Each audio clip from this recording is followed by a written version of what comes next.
The crystal chandeliers of the Grand Meridian Hotel in Victoria Island, Lagos, cast dancing shadows across Amara Okonkwo's trembling hands as she stood frozen in the center of the ballroom. Around her, 300 of Nigeria's elite had fallen silent, their champagne glasses suspended mid-air, their designer gowns and Agbada robes suddenly feeling too tight as they witnessed what was happening. Amara's mother-in-law, Chief Mrs. Ngozi Okonkwo, stood on the elevated stage, microphone in hand, her heavily beaded coral necklace glinting under the lights as she made an announcement that would shatter everything Amara thought she knew about her husband. "Ladies and gentlemen," Chief Mrs. Ngozi's voice boomed through the speakers, her words dripping with theatrical drama. "I can no longer keep this secret. My son, the man you all see as a simple tailor in Yaba Market, the man this woman married despite our family's warnings." She paused, letting the tension build as cameras flashed around the room. "He is actually Chukwu Okonkwo, the founder and CEO of Threads of Heritage, Africa's fastest-growing luxury fashion empire, valued at over $2 billion. The room erupted. Gasps. Shouts. The sound of a glass shattering on the marble floor. But Amara wasn't looking at her mother-in-law. She was staring at her husband, Chukwu, who stood beside the stage in the same simple kaftan he always wore, his expression unreadable. The man who had proposed to her in their tiny one-room apartment in Surulere. The man who carried fabric samples on Okada bikes. The man whose calloused fingers she had held through 3 years of struggle and mockery. The man who had lied to her about everything. "Amara," her sister Chidinma whispered urgently from beside her, gripping her arm. "Did you know? Did you know any of this?" Before Amara could answer, before she could even process the words that had just turned her world upside down, the ballroom doors burst open. 6 men in dark suits rushed in, speaking rapidly into earpieces, their faces grim with urgency. The lead security officer strode directly to the stage, his voice cutting through the chaos. "We need to evacuate immediately. We've received a credible threat. Someone in this room wants Chukwu Okonkwo dead, and they're planning to strike tonight." The lights went out. In the darkness, Amara heard her husband's voice calling her name, but it was drowned out by screams and the sound of people running. Then she felt it, a sharp object pressed against her lower back, and a woman's voice, cold and familiar, whispered in her ear. "You should have stayed poor, Amara. Now you've become a problem that needs to be solved." 3 weeks earlier, Amara had been sitting in her best friend Zainab's kitchen in Ikeja, stirring a pot of jollof rice while defending her life choices for what felt like the 1000th time. "Amara, the man sews clothes in Yaba Market," Zainab said, shaking her head as she chopped onions. "Your father is a retired bank manager. Your mother taught chemistry at the university. You graduated with first-class honors in business administration from the University of Lagos. And you married a tailor who lives in one room." Amara smiled, the same patient smile she'd been giving everyone since she announced her engagement to Chukwu 3 years ago. "He's not just a tailor, Z. He's talented. He has dreams. And he loves me." "Dreams don't pay rent," Zainab muttered. "Your cousin Obiageli married that oil company executive. Your brother's wife comes from the Adeyemi family. Even your younger sister Chidinma is dating that banker. And you? You chose poverty." If only Zainab knew the truth, Amara thought. If only any of them knew. But as she stirred the rice, watching the tomato-red grains turn glossy and perfect, Amara realized with a cold shock that maybe she didn't know the truth either. Now, as promised, before we continue with how Amara's seemingly simple love story became a dangerous web of secrets and lies, take a moment to subscribe to this channel if you haven't already. Trust me, you don't want to miss what happens next in this story. Hit that like button and share this video with someone who loves a good twist, because this tale is just getting started. The morning Amara met Chukwu Okonkwo, she had been running late for a job interview, her portfolio clutched against her chest as she navigated the chaotic streets of Yaba Market. It was September 2021, and Lagos was recovering from the pandemic, the city pulsing with renewed energy and desperation in equal measure. She had ducked into a narrow alley to avoid a mob of aggressive Okada riders when she collided with him, sending his carefully wrapped fabric bundles tumbling into a puddle of muddy water. "Oh my God, I'm so sorry." Amara had dropped to her knees, trying to salvage the expensive-looking materials, but the damage was done. Yards of cream-colored silk were now streaked with brown water and dirt.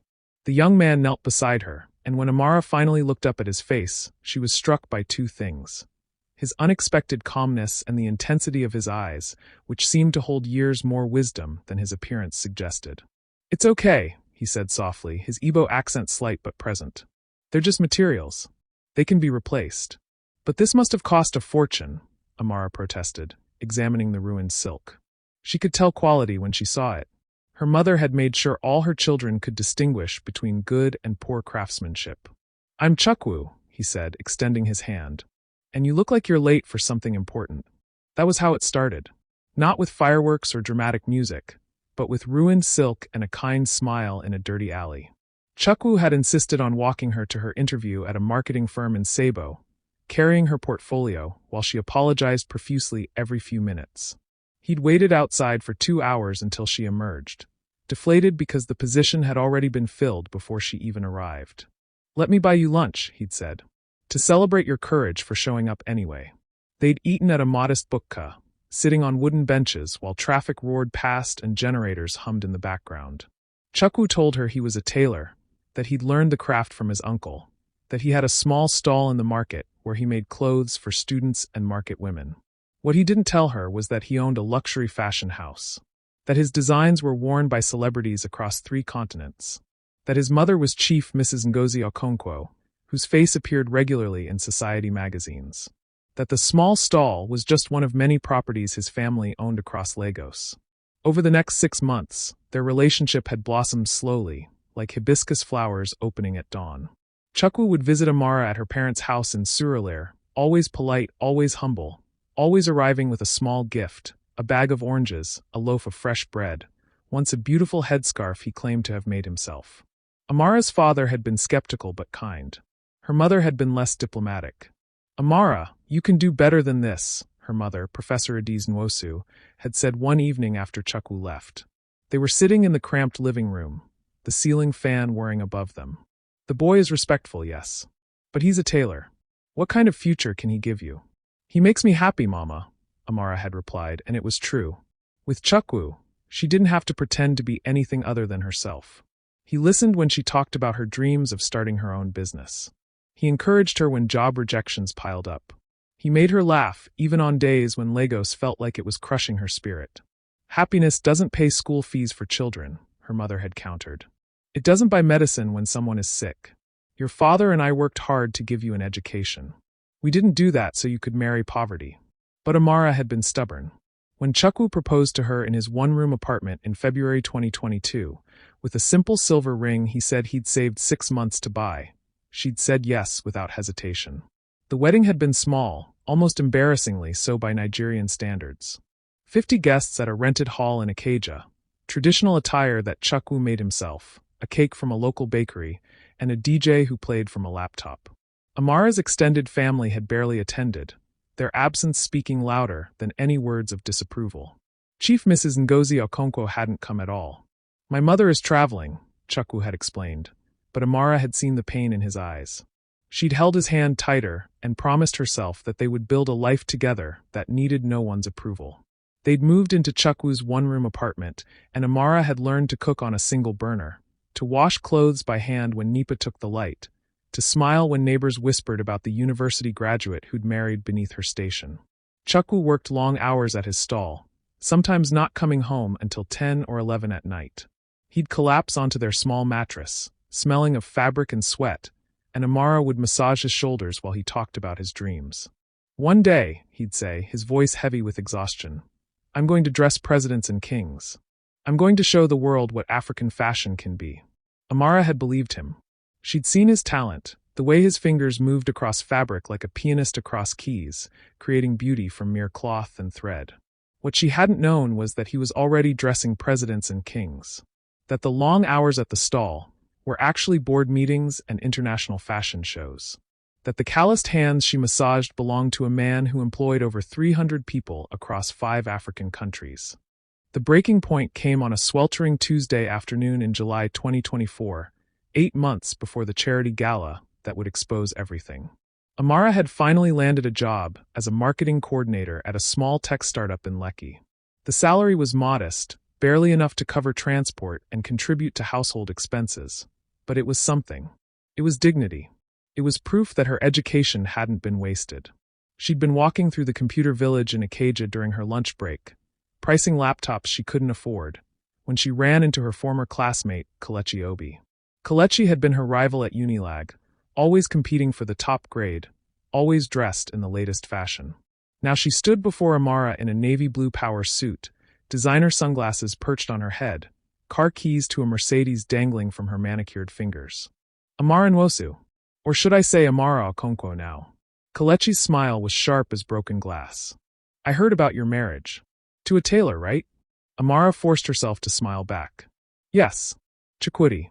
He's a fashion designer. Fashion designer, Kelechi repeated, her tone making the words sound like an insult. That's a generous way to describe someone who sews clothes in Yaba Market. My driver gets his uniforms made there, you know. Maybe your husband made them. Something hot and angry flared in Amara's chest, but she kept her voice steady. There's dignity in honest work, Kelechi. Not all of us need to marry for money. No, some of us marry for love and end up with nothing. Kelechi laughed, a high, artificial sound that turned heads in the crowded electronics market.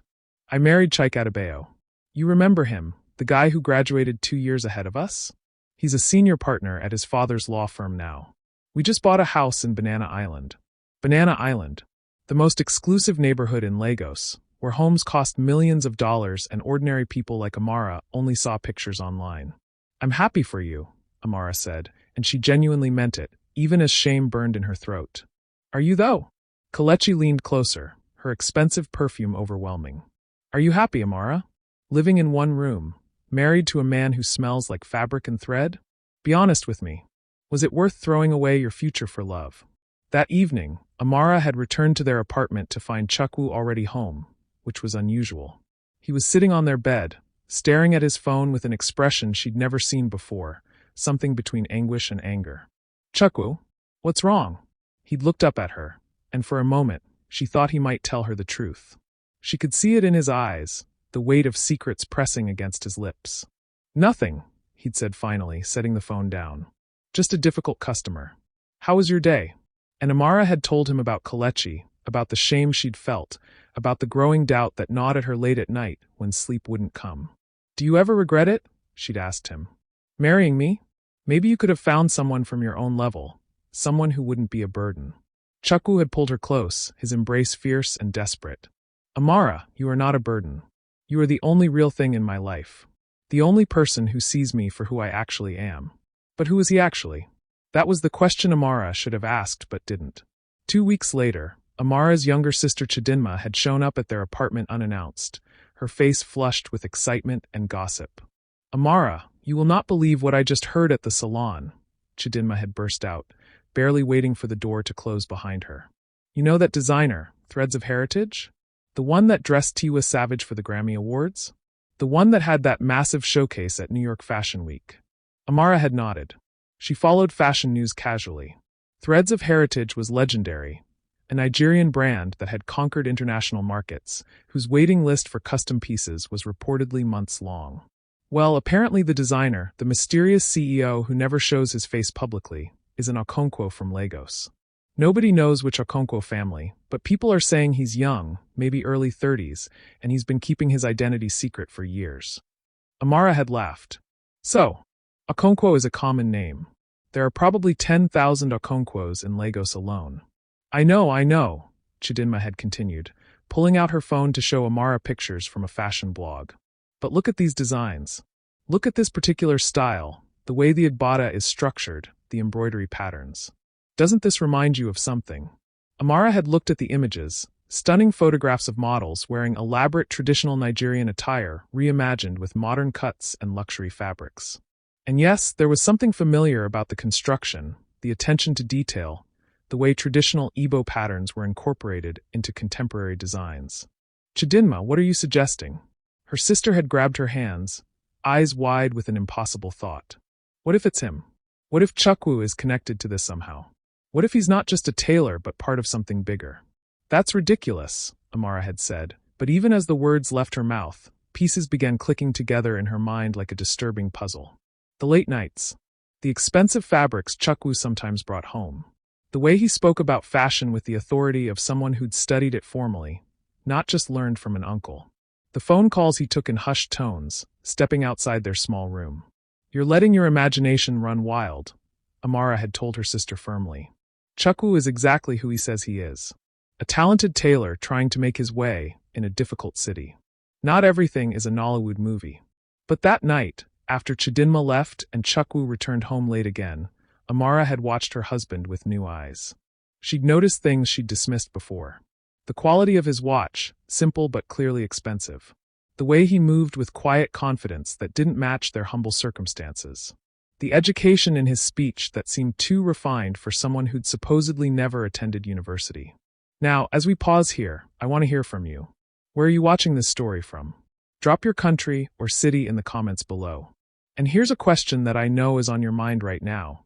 If you discovered that your spouse had been hiding their true identity from you for years, even if it meant they were secretly wealthy, would you be angry or grateful? Think about that and let me know your honest thoughts in the comments. Don't forget to like this video if you're enjoying the story so far, and share it with friends who love a good mystery. The revelation didn't come from Chukwu himself. It came from a stranger on a rainy evening in November 2024, 3 months before the charity gala.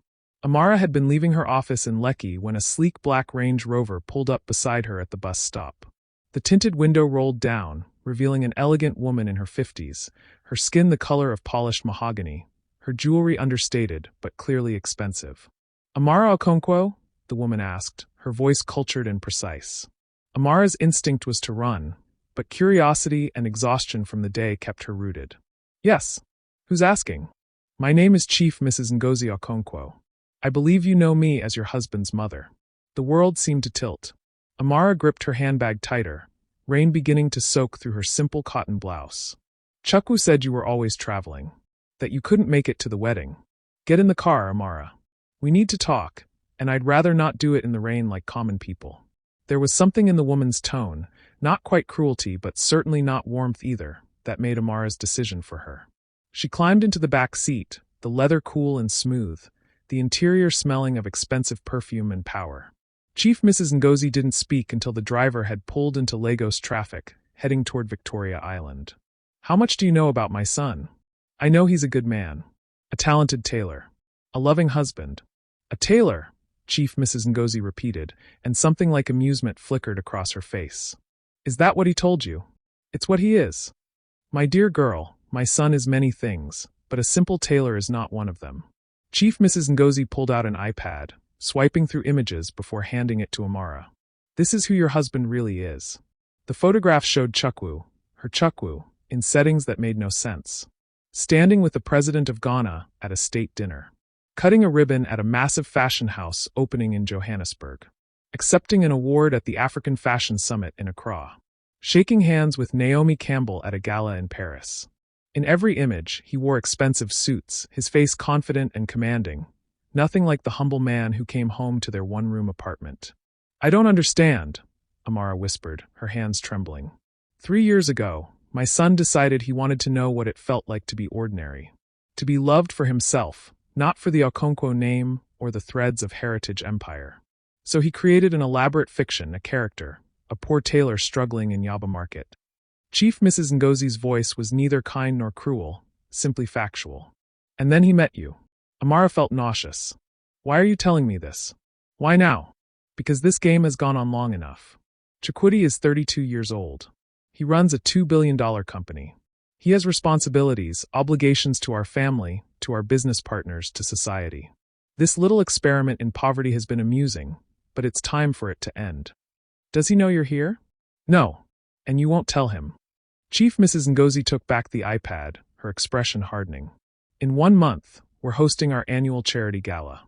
It's the biggest social event of the Lagos season. Chukwu will be there, and he will be revealed as the CEO of Threads of Heritage. The question is, Amara, will you?" "I'm his wife. Are you? Or are you the wife of a fictional character my son created?" Chief Mrs. Ngozi leaned forward. "Here's what I'm offering you. 5 million naira to walk away quietly. Divorce papers will be prepared. You can start fresh, finish that master's degree you put on hold, start a business, whatever you want. My son will be disappointed, but he'll recover. Men like him always do. 5 million naira. More money than Amara had seen in her entire life. Enough to change everything for her and her family. And if I refuse? Then you attend the gala, discover the truth publicly along with everyone else, and deal with the humiliation of knowing that 300 of Lagos's most elite individuals will be whispering about the naive girl who didn't know she married a billionaire. They'll laugh at you, Amara. They'll say you were either incredibly stupid or incredibly calculating. Either way, you lose. The car had stopped outside Amara's office building. Chief Mrs. Ngozi handed her a business card. You have 1 week to decide. Call me with your answer. That night, Amara couldn't eat. She'd returned to their apartment to find Chukwu cooking rice and stew on their single burner, humming a gospel song, completely at peace in their small world. You're quiet, he'd observed, studying her face with concern. Bad day at work?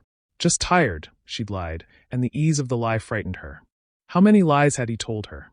How many times had she believed him because she loved him? For the next week, Amara lived in a state of suspended reality. She went to work. She smiled at Chukwu. She made love to him in their small bed. And all the while, she carried Chief Mrs. Ngozi's business card in her pocket like a loaded gun. She researched threads of heritage obsessively, reading every article, watching every interview with the mysterious CEO who never showed his face on camera. The company had started 7 years ago, exploding onto the international fashion scene with innovative designs that blended African heritage with contemporary luxury. It had flagship stores in Lagos, Accra, Nairobi, Johannesburg, London, and New York. The estimated net worth of the founder was somewhere between $2 and $3 billion. And she'd been sharing a one-room apartment with him, washing his clothes by hand, budgeting to buy chicken for Sunday rice. Amara's best friend Zainab noticed the change in her. You look like you've seen a ghost. What's wrong? If I told you, you wouldn't believe me. Try me. So Amara told her everything, watching Zainab's expression cycle through disbelief, shock, anger, and finally, something that looked like pity. Amara, you have to confront him. You can't just pretend you don't know. But if I confront him, then this, whatever this is, it's over. Right now, I can still pretend everything is normal. The moment I acknowledge the truth, I have to deal with what it means. And what does it mean? It means that the man I fell in love with doesn't exist. It means every moment of our marriage has been based on a lie. It means I don't know my own husband. The week passed. The day before Chief Mrs. Ngozi's deadline, Amara made her decision. She wouldn't take the money. She wouldn't run. She would go to the gala, she would face whatever came, and then she would decide whether her marriage could survive the weight of such deception. She called Chief Mrs. Ngozi. I'll be at the gala. There was a long pause. You're making a mistake. Maybe. But it's my mistake to make. Don't say I didn't warn you, Amara. My son's world, the real world he lives in, it will eat someone like you alive. The day of the charity gala arrived with the kind of perfect Lagos weather that felt like a mockery, clear blue skies and gentle breeze, while Amara's world crumbled from within. Chukwu had been oddly nervous all morning, pacing their small apartment, checking his phone repeatedly. Amara, there's something I need to tell you. Her heart had stopped. This was it. He was finally going to confess. My mother wants to meet you. Properly this time. She's in Lagos, and she's invited us to dinner tonight. Tonight? Amara's voice came out strangled. She knew exactly where that dinner would be. The Grand Meridian Hotel. The charity gala. I know it's sudden, but she's been very insistent. She says it's time she got to know my wife. Chukwu took her hands, his expression vulnerable in a way she'd never seen before. Amara, I need to explain some things about my family before we go. Things I should have told you a long time ago. Then tell me now. He'd opened his mouth to speak when his phone rang. The ringtone was different from his usual one, something classical and elegant. He'd glanced at the screen, and whatever he saw there made his face go pale. I have to take this. I'm sorry. We'll talk in the car on the way there, I promise. He'd stepped outside, and through the thin walls, Amara heard fragments of his conversation. Yes, Mother. No, she doesn't know yet. I'm going to tell her before we arrive. Mother, please, just give me time to do this my way. When he returned, his hands were shaking. Amara, get dressed. We need to leave soon. And please wear something nice. This dinner, it's more formal than I initially said. Amara had only one truly nice dress, a simple navy blue ochre gown that Chukwu had made for her first anniversary. She'd put it on, applied the little makeup she owned, and looked at herself in their cracked mirror. She looked exactly like what she was, a middle-class Nigerian woman trying her best to appear elegant with limited resources. The car that arrived to pick them up was not a taxi or even an Uber. It was a Mercedes S-Class with a uniformed driver who called Chukwu sir, with unmistakable deference. "Chukwu, what's going on?" Amara had demanded as they drove through Lagos traffic. He'd taken a deep breath. "My family has money. More money than I led you to believe. The tailor stall, it was real, but it wasn't the whole truth. I wanted you to know me, the real me, not the expectations and obligations that come with my family name." "How much money are we talking about?" "A lot. Amara, I'm sorry. I was going to tell you everything tonight, before the event, but then Mother called and God, I've made such a mess of this." "What event, Chukwu?" "You said dinner. It's a charity gala. My mother hosts it every year. All of Lagos society will be there. And she's going to tell everyone about the family business, about my role in it." "What role? What business?" But they'd arrived at the Grand Meridian Hotel before he could answer. And suddenly they were swept into a world of valet parking and red carpets and camera flashes that left Amara disoriented and terrified. Chukwu had gripped her hand tightly as they entered the ballroom.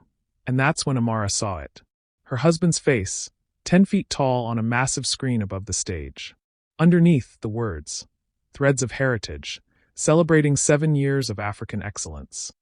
She'd felt her knees buckle, but Chukwu caught her. "Amara, breathe. I can explain everything. You're him," she'd whispered. "You're the designer. The billionaire. All this time." People were staring now, recognizing Chukwu, whispering, pointing. Amara saw her own family in the crowd, her parents, her siblings, their faces masks of shock and confusion. When had they been invited? Had they known? That's when Chief Mrs. Ngozi had taken the stage, and the nightmare truly began. Now, standing in the darkness after the lights went out, that knife pressed against Amara's back, she realized that wealth and power hadn't just complicated her marriage. They'd put her life in danger. "Who are you?"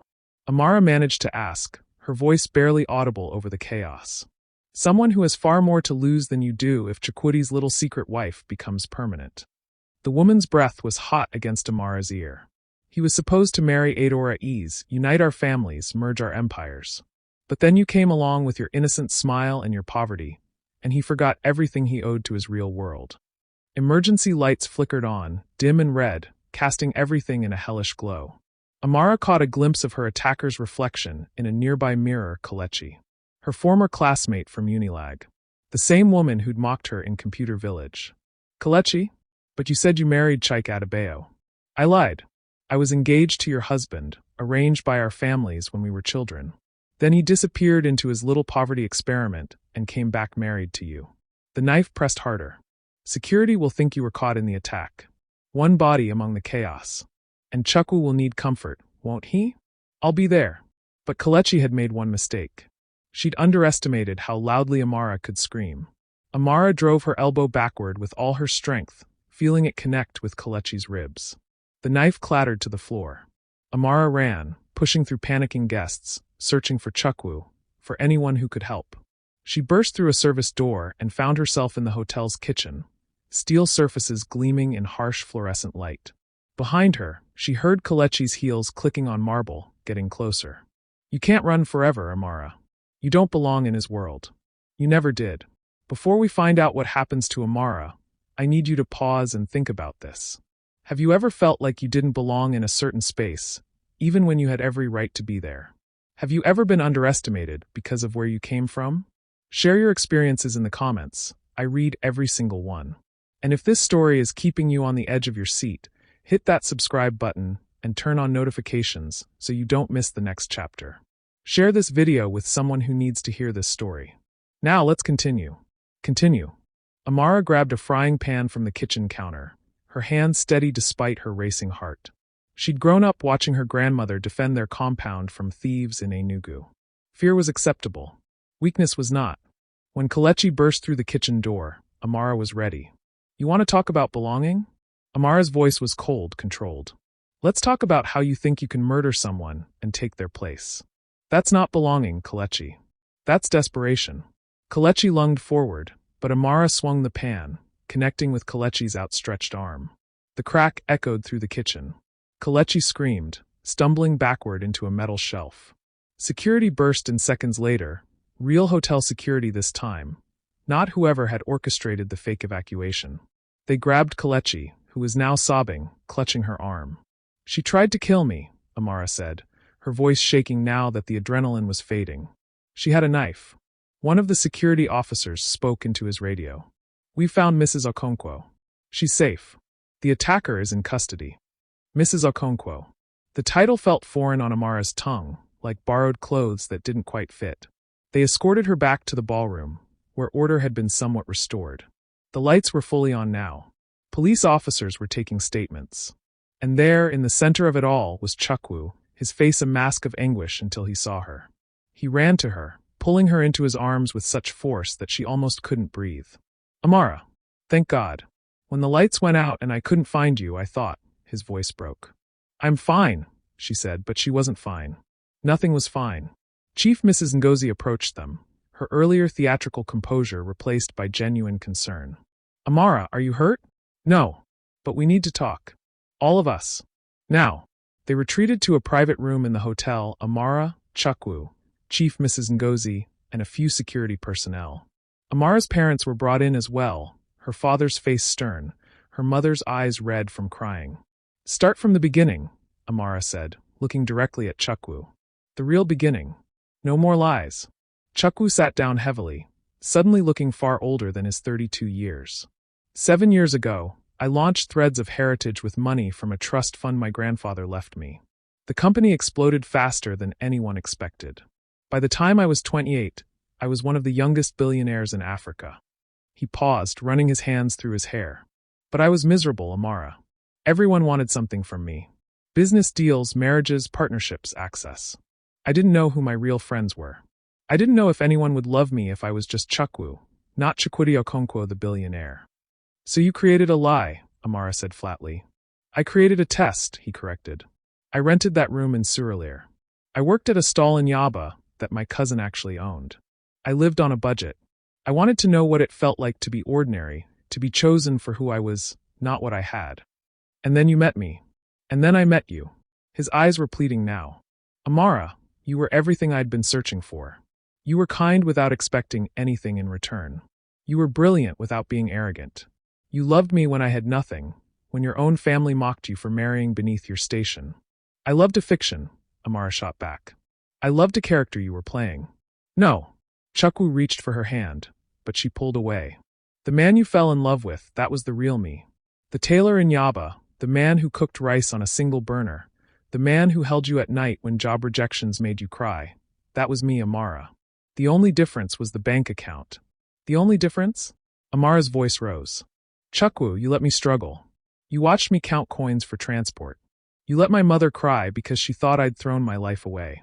You let me feel ashamed. I know. His voice cracked. And I'm sorry. I kept meaning to tell you. Every day I thought, today is the day. But I was terrified that once you knew, everything would change. That you'd look at me differently. That we'd lose what we had. Chief Mrs. Ngozi cleared her throat. If I may, Amara deserves to know the rest. Chukwudi, tell her about Adora. Chukwu closed his eyes. When I was 23, our families arranged a marriage between me and Adora Ease. Her family owns Ease Luxury Hotels. It would have merged two of Nigeria's biggest companies. But you refused, Chief Mrs. Ngozi continued. You said you'd never marry for business. That when you married, it would be for love. Adora is Kelechi's cousin, Chukwu said quietly. Kelechi has always been obsessed with wealth, with status. When she found out I'd married someone else, someone she considered beneath us, she became vengeful. She's been trying to sabotage our marriage for months, spreading rumors, trying to turn my business partners against you. Amara's father spoke for the first time, his voice heavy with disappointment. And you let my daughter live in poverty while you played your games? While your mother offered her money to leave you. Chief Mrs. Ngozi had the grace to look ashamed. I was protecting my son. I thought Amara was like all the others, looking for a way into our world. I was wrong. Yes, you were, Amara said coldly. She turned to Chukwu. You say the man I loved was real. But that man was honest. That man didn't keep secrets that affected my entire life. That man respected me enough to let me make informed decisions about my own future. Amara, please. I need time, she said, standing up. Her legs felt like water, but she forced them to hold her. I need time to think about what this means, about whether I can trust you again, about whether I even want to be part of this world you've dragged me into. Where will you go? Her mother asked, worry etched in every line of her face. To Zainab's house. I'll stay there while I figure things out. Amara looked at Chukwu one last time. You wanted to know if someone would love you without the money. Well, now you get to find out if love can survive without honesty. She walked out of the room, out of the hotel, into the Lagos night where traffic roared and generators hummed and life continued, indifferent to private heartbreaks. Behind her, she left a husband who was a stranger, a fortune she'd never asked for, and a marriage built on sand. The question was, could any of it be rebuilt on truth? 3 weeks passed in a blur of silence and soul-searching. Amara stayed at Zainab's apartment in Acacia, sleeping on the couch, going to work each day as if nothing had changed, even though everything had. Chukwu called every day. She never answered. He sent flowers. She gave them to Zainab's neighbors. He sent letters, handwritten pages that Zainab collected in a box under her bed unread. You have to talk to him eventually, Zainab said one evening as they sat on the balcony, watching Lagos transform into its nighttime self, a city of lights and noise and endless possibility. Do I? Maybe this is better. Clean break. Annulment.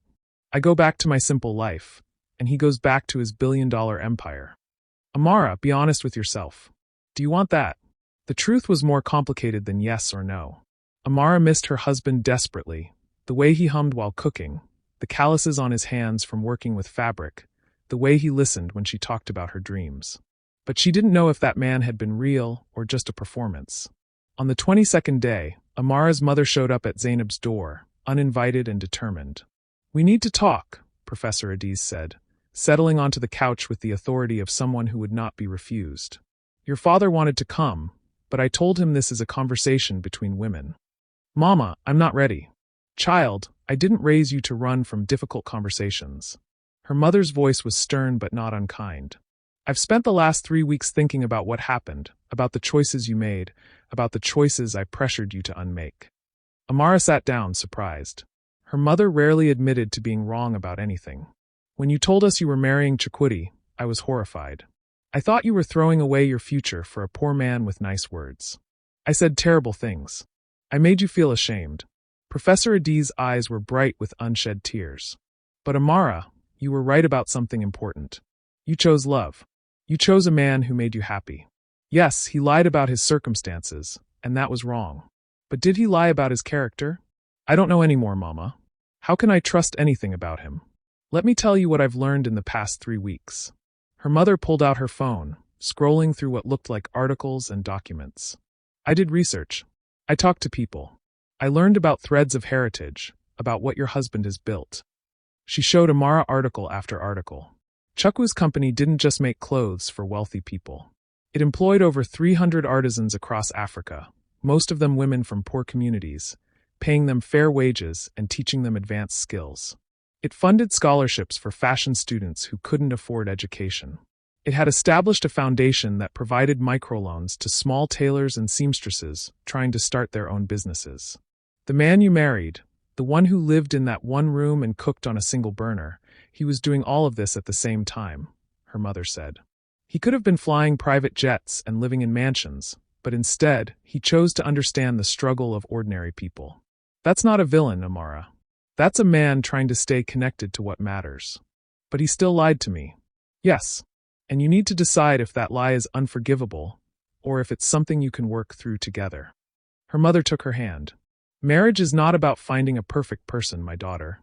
It's about finding someone whose imperfections you can live with, whose mistakes you can forgive, whose truth you can handle even when it's painful.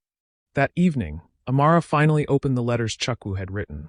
She read them on Zainab's balcony as the sun set over Lagos, painting the sky in shades of orange and purple. The letters were raw and honest in a way Chukwu had never been before.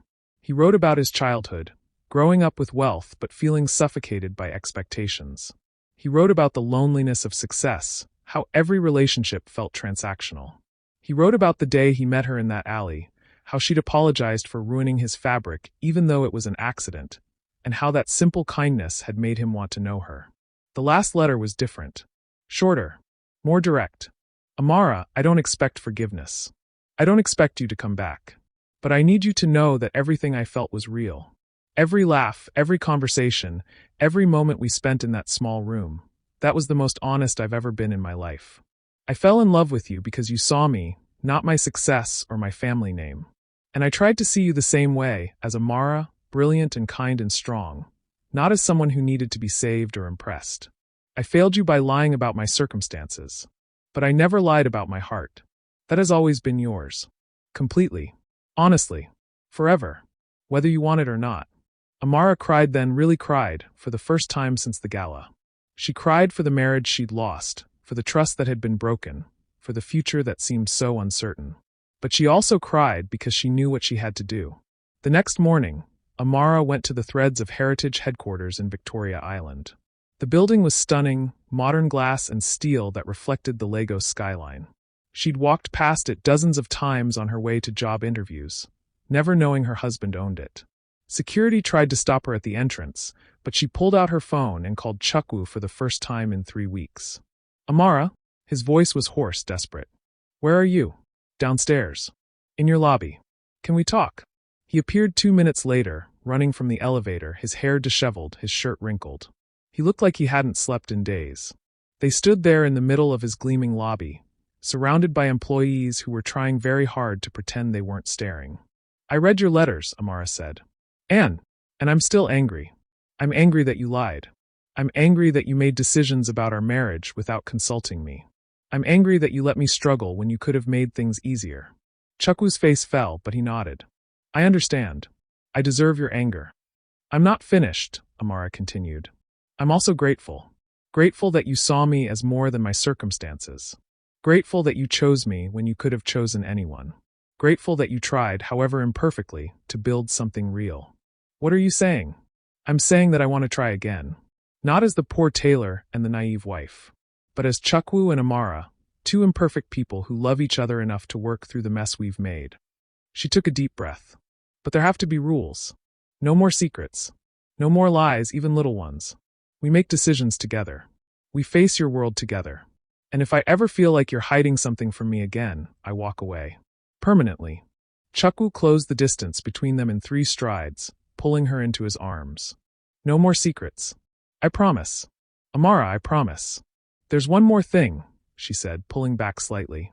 I'm not quitting my job. I don't care how much money you have. I need my own purpose, my own identity outside of being Mrs. Okonkwo. I wouldn't want you to quit. Your independence is part of what I love about you. And I want a prenup. That surprised him. What? A postnuptial agreement. If this marriage falls apart, I walk away with what I brought to it. I don't want anyone saying I married you for money. I need that protection for both of us. Chukwu smiled, really smiled, for the first time since the gala. You're brilliant. Have I mentioned that you're brilliant? You may have once or twice. 6 months later, Amara stood in a Threads of Heritage boutique in Accra, Ghana, watching models showcase the new collection. She'd helped design it, a line of affordable workwear for professional women, bridging the gap between Chukwu's luxury designs and everyday fashion. Chief Mrs. Ngozi approached, elegant in traditional Igbo attire. Their relationship had thawed slowly, built on mutual respect rather than forced affection. The collection is beautiful, Amara. You have an eye for what women actually need. Thank you. It helps to have lived on both sides of the economic divide. I owe you an apology, the older woman said quietly. A real one. I underestimated you. I thought you were after my son's money. I didn't see that you were exactly what he needed, someone who loved him for who he was, not what he had. You were protecting your family. I understand that now. Yes, but I was also being a snob. My own mother was a trader in Onitsha Main Market. I've forgotten where I came from. Chief Mrs. Ngozi smiled. You reminded me. Thank you for that. That evening, Amara and Chukwu sat on the balcony of their hotel room, looking out over Accra's glittering coastline. They'd bought a proper house in Lekki, something comfortable but not ostentatious, and they split their time between Lagos and traveling for the business. Do you ever miss it? Chukwu asked. The simple life. The one room in Surulere. Amara considered the question carefully. I miss the clarity of it. When you have nothing, your priorities are simple. But I don't miss the struggle. I don't miss counting coins for transport or worrying about Nipa taking the light. She turned to face him. What we have now is better, because it's built on truth. Even with all the complications, the business pressures, the social obligations, my mother's charity galas, even with all of that, Because we're facing it together. As partners. As equals. Chukwu kissed her forehead. I love you, Amara Okonkwo. I love you too, Chukwu Okonkwo. The tailor and the billionaire. Both versions. All of you. As they sat there watching the sun set over the Atlantic Ocean, Amara thought about the journey that had brought them to this moment. The mockery she'd endured for marrying a poor tailor. The shock of discovering his true identity. The betrayal of his deception. The difficult work of rebuilding trust. People had mocked her for following her heart. They'd laughed at her choices. They'd called her naive and foolish. But in the end, she'd been right about the only thing that mattered. She'd been right about love. And now, before we close this story, I want to ask you one final question. What would you have done in Amara's position? Would you have forgiven Chukwu, or would you have walked away permanently? Drop your thoughts in the comments. And if this story moved you, if it made you think about love, trust, and second chances, please hit that like button and subscribe to this channel for more stories that touch the heart and challenge the mind. Share this video with someone who needs to hear that sometimes the people we love surprise us in ways we never expected, and that real love is worth fighting for, even when the fight is hard. Thank you for watching, and remember, your story is still being written. Make it a good one.